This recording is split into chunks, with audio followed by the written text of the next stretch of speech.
মালদা জেলা traffic police ও গাজল থানার police ও গাজলের traffic in charge হৃদয় ঘোষ যৌথ উদ্যোগে শনিবার শুভ রাখি বন্ধন পালন করা হলো।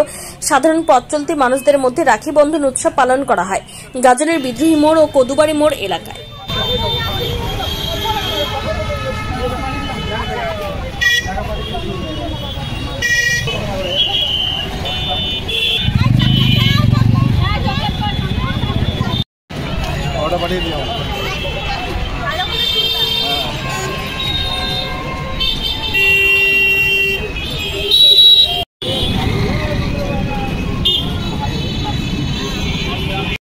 পুলিশ গাজল থানার ট্রাফিকের উদ্যোগে আজকে যে রক্ষাবন্ধন অনুষ্ঠান উদযাপিত হচ্ছে, পথ চলতি মানুষদের প্রত্যেককেই রাখিবন্ধন মিষ্টিমুখ করিয়ে আমাদের গাজল থানার উদ্যোগে এবং গাজল ট্রাফিক আইসির উদ্যোগে রক্ষাবন্ধন উৎসব পালিত হচ্ছে। খুব ভালো লাগছে এবং এভাবে যেন সকলে মিলে আমরা একসঙ্গে প্রতিটি ভাই বোন যেন একভাবে থাকতে পারি, কোনো বিভেদ নয়, কোনো বিভেদকামী নয়।